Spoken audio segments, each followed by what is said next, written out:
क्या टॉपिक चल रहा है अपना? आज तो नया टॉपिक है। What is the topic? GST या इनकम टैक्स? चलो भाई, आज हम लोग जीएसटी का अमेंडमेंट लेके आए हैं। कुछ खास अमेंडमेंट्स नहीं है, फिर भी जितने अमेंडमेंट है उसमें 2.5 घंटे तो कब बीत जाएंगे मालूम ही नहीं पड़ेगा। मे भी 3, मे भी 3.5, मे भी 4, मे भी 4.5, मे भी 6, 6.5, 7, 8, नहीं 20 लाइट काम नहीं है, तुम्हारे ऊपर है। मैंने तो देखो अमेंडमेंट बस इस सीट पे ले लिया है, 8 पेज का अमेंडमेंट है, बस 8 पेज मुझे पढ़ाना है, मेरा काम खत्म। और शुरू करते हैं।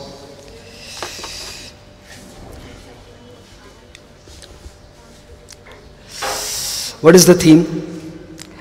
ये है हमारे इतने सारे जीएसटी के अमेंडमेंट लाइन से, एक एक करके छोटे मोटे भीड़ लगी हुई है। शुरू करते हैं।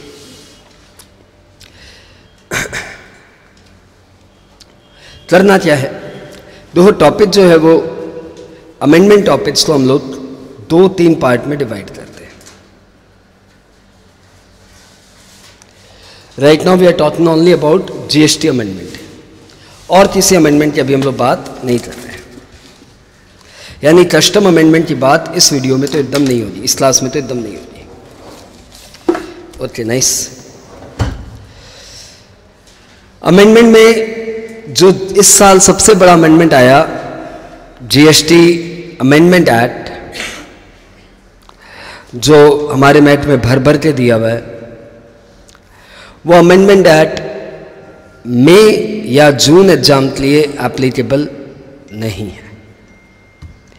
यानी पूरा अमेंडमेंट एक्ट मई या जून एग्जाम के लिए एप्लीकेबल ही नहीं है। ये अमेंडमेंट एक्ट सबसे बड़ा अमेंडमेंट था इस बार, जिसमें अराउंड 40 से 50 अमेंडमेंट्स थे, और वो सारे के सारे अमेंडमेंट्स आपके इस बार के एग्जाम्स में एप्लीकेबल नहीं है, एक्सेप्ट वन। आपने अमेंडमेंट एक्ट के बारे में सुना है ना, या सुना ही नहीं है? अमेंडमेंट एक्ट के बारे में सुना है? ये आप लोग का मैट, इसमें ये सारे अमेंडमेंट इस फॉर्मेट में दिए हुए थे, ठीक है। ऐसे ही जहाँ जहाँ अमेंडमेंट्स आए हमने वहाँ अमेंडमेंट लिख दिया, और कहीं कहीं बाजू में हमने क्या लिख दिया, अमेंडमेंट एक्ट। जैसे मैं आपको एक एग्जाम्पल दिखाता हूँ। Let me move to supply chapter. Supply chapter में there is a provision of amendment act, CGST amendment act 2018। नजर आ रहा है ऐसे? ये ऐसे आपके मैट में भरा पड़ा है। तो जहां जहां ये सीजीएसटी अमेंडमेंट एक्ट 2018 दिया हुआ है, वो सब आपके मई या जून के एग्जाम्स में एप्लीकेबल ही नहीं है, एक्सेप्ट वन, और वो वन है सप्लाई वाला। वाई? ये सीजीएसटी अमेंडमेंट एक्ट करीबन सितंबर-अक्टूबर में अनाउंस हो गया था।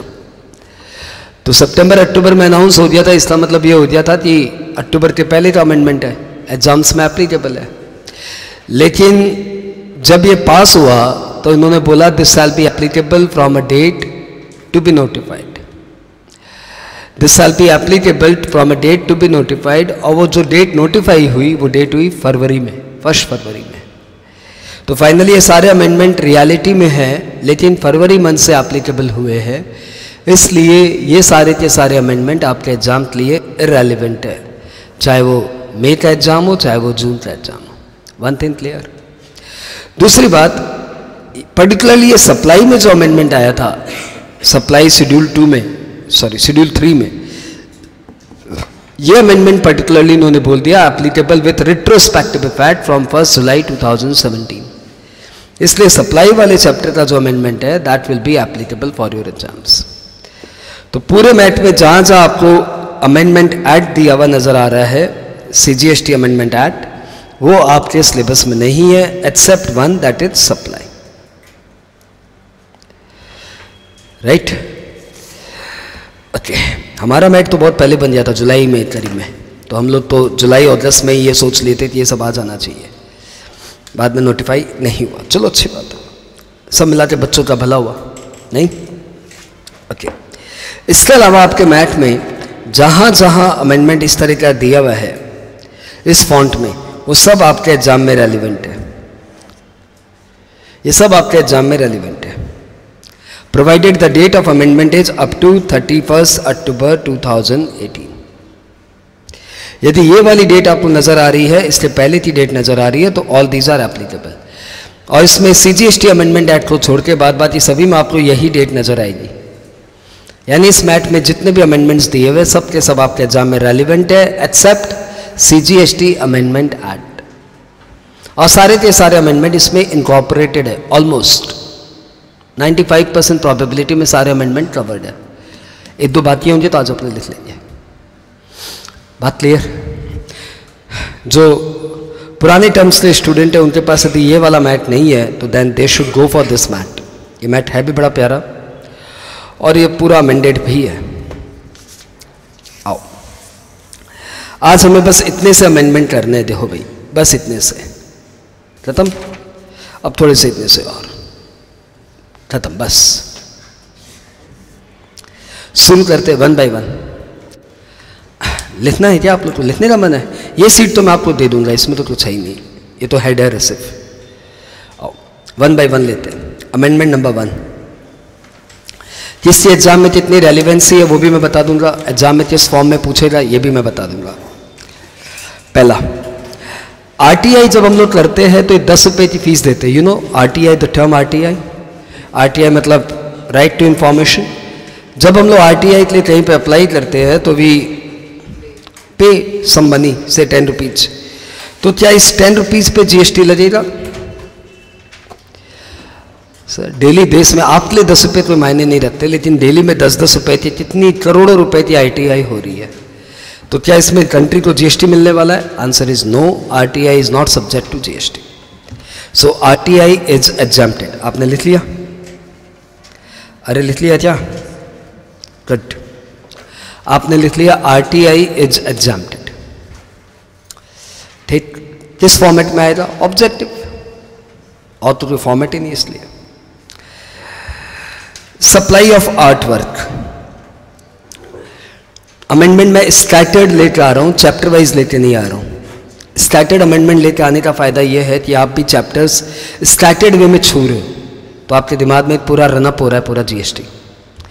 सप्लाई ऑफ आर्ट वर्क, एक जन को अपने को बनाना पड़ेगा क्या? पेंटर। आओ, इस लाल रंजी को हम लोग पेंटर बनाते हैं। लाल रंजी नाम बताना। विशाल, बड़ा प्यारा नाम है भाई। तो हमारे यहाँ एक विशाल जी है, उनका पेंटिंग का काम है, वो MF हुसैन की तरह पेंटिंग बनाते हैं। अच्छा, उनकी पेंटिंग जगह जगह एग्जिबिट होती है और वहाँ से सेल होती है। तो अभी इनको किसी एग्जीबिशन वालों ने कांटेक्ट किया है कि हे विशाल जी, आप अपनी 10 पेंटिंग हमें कम से कम भिजवाइए, हमारे एग्जीबिशंस में हम लोग लगाएंगे और यदि सेल हो गई तो आपको फॉरवर्ड कर देंगे मनी। विशाल जी ने अपनी 10 पेंटिंग भिजवा दी। विशाल जी ठहरे कलकत्ता से और एग्जीबिशन हो रहा है गोवा में।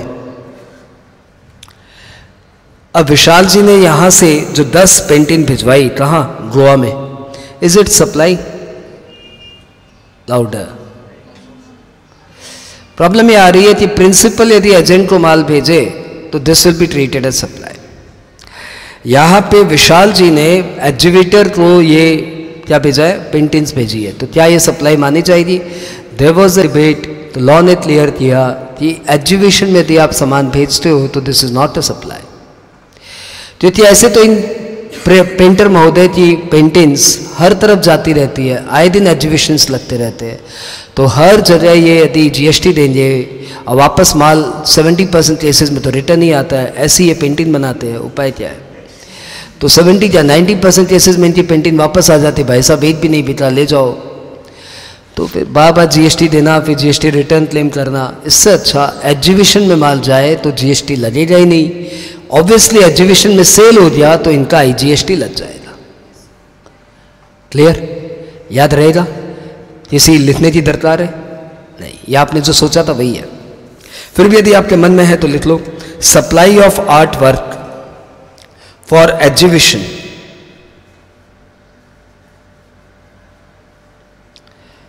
supply of artwork for exhibition is not a supply.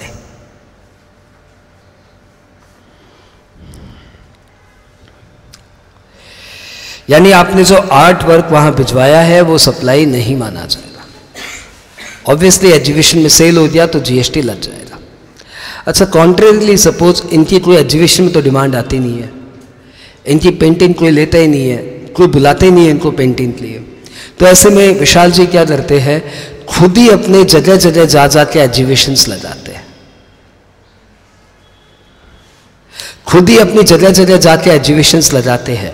अब बताओ, ये कलकत्ता में है, अभी इन्होंने अपना गोवा में एक एग्जीबिशन ऑर्गेनाइज किया है। अब बताओ क्या इन्हें ये जो अपना कलकत्ता से पेंटिंग उठा के गोवा वाले एग्जीबिशन में ले जाए, क्या ये सब सप्लाई माना जाएगा? लाउड। तो ऐसे में हम इन पेंटर महोदय को बोलेंगे, सर आप अपना कैजुअल टैक्स पेयर बोल के गोवा में रजिस्ट्रेशन कराइए, फिर वहाँ पे एग्जीबिशन करिए और उसके बाद वहाँ से जीएसटी दीजिए।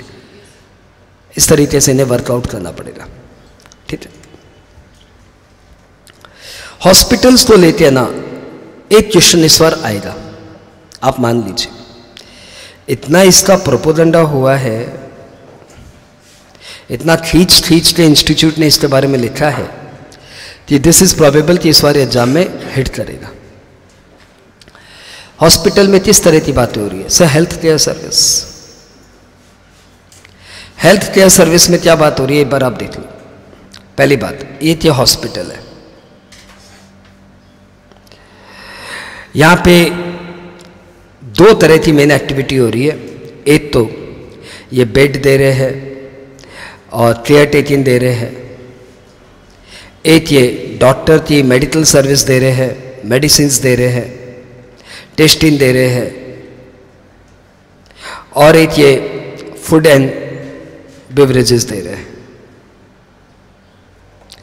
तो ये तीन तरह के काम कर रहे हैं। लिखने में बिजी हो जाओगे भाई साहब तो फिर समझोगे तब, और 90% चांस आपको ऑलरेडी आता है। डॉक्टर मेडिसिन या टेस्टिंग की जो सर्विस दी जा रही है उस पर तो जीएसटी लगेगा ही नहीं, काम खत्म, एग्जैम्प्टेड। बेड केयर टेकिंग, क्या ये भी हेल्थ केयर सर्विस में आएगा? And answer is yes, this is also health care service, ये भी एग्जैम्प्टेड है। फूड एंड बेवरेजेस क्या हो रहा है, 3 जन को दिया जा रहा है, चलो 4 जन को दिया जा रहा है। एक तो उस पेशेंट को जो कि एडमिटेड है, इसको नीचे ले आता हूँ। एक तो उस पेशेंट को जो कि एडमिटेड है, उसको दिन में 2 बार खाना, 2 बार फ्रूट्स, एडमिटेड पेशेंट। बताओ इसका क्या करना है, एग्जैम्प्टेड है क्या? चलो ये एग्जैम्प्टेड है। एक है ओडीपी पेशेंट, आउटडोर पेशेंट, जो पेशेंट एडमिटेड नहीं है, बस अभी आया है, डॉक्टर साहब को दिखाने आया है। हाँ बताइए, ये भी तो आके कॉफ़ी पी लेता है, डॉक्टर साहब के यहाँ वेटिंग करने में 2 घंटे वेटिंग लग जाती है, कॉफ़ी पी लेता है, नाश्ता कर लेता है। इसको जो सर्विस दी गई हॉस्पिटल के केटरिंग हॉल में, जो खाना पीना इसने खाया, क्या उस पर जीएसटी लगेगा क्या? हाँ या ना? डिबेट है, आप लोग में से ज़्यादातर बोल रहे हैं हाँ लगेगा।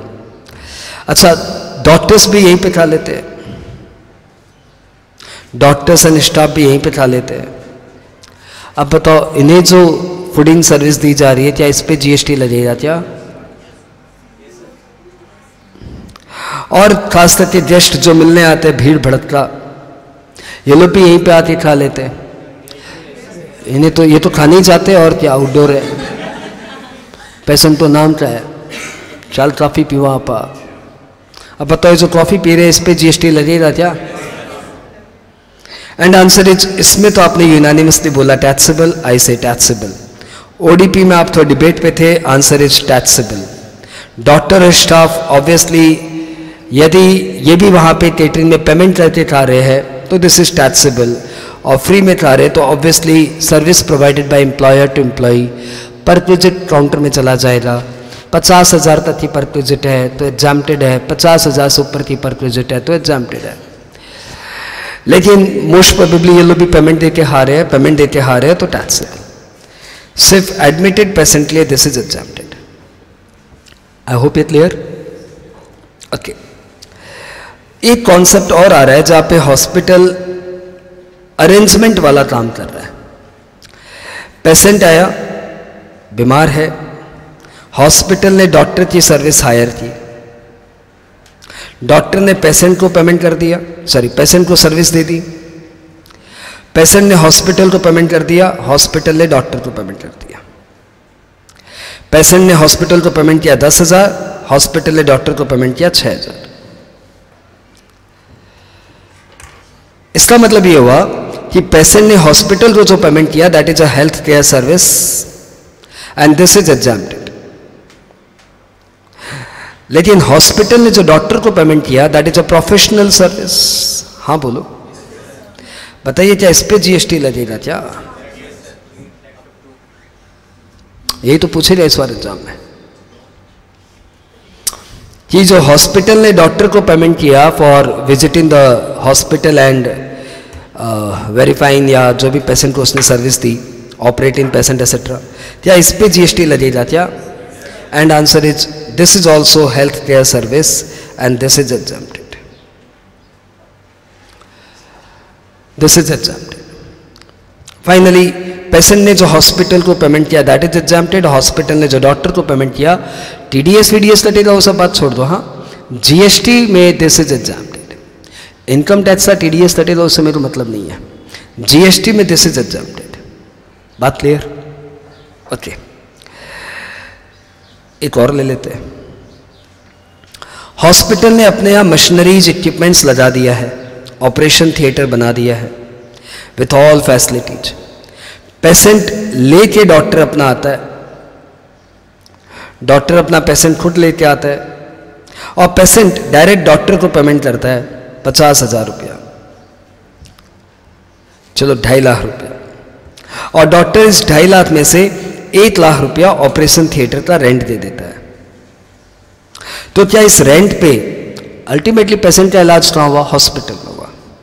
लेकिन इस केस में क्या हो रहा था? पेशेंट हॉस्पिटल को पेमेंट कर रहा है और हॉस्पिटल डॉक्टर को पेमेंट कर रहा है। इस बार मैंने गाड़ी रिवर्ट मार दी है, पेशेंट डॉक्टर को पेमेंट कर रहा है और डॉक्टर हॉस्पिटल को उनके इक्विपमेंट्स लिए पेमेंट कर रहा है। क्वेश्चन, क्या इस 2.5 लाख पे जीएसटी लगेगा? Answer is no, health care service. क्या इस 1 लाख पे जीएसटी लगेगा? And answer is yes, this is renting of equipments, renting of equipments and this is subject to GST. तो patient to doctor is exempted and doctor to operation theatre के लिए जो equipments लिए payment हुआ that is taxable. तो एक ये आया खाने पीने की बात, इस पे आप लोग ऐसे भी बहुत तेज पढ़ते हो, ऐसे भी आपको ये सब बातें याद रहती है। और एक ये बात आई कि पेशेंट ने हॉस्पिटल को, हॉस्पिटल ने डॉक्टर्स को, और एक ये बात आई क्या क्या पेशेंट ने डॉक्टर को, डॉक्टर ने हॉस्पिटल को। टेक योर टाइम, आराम से कॉपी मारिए आप। क्या शुरू से कॉपी मारना है क्या?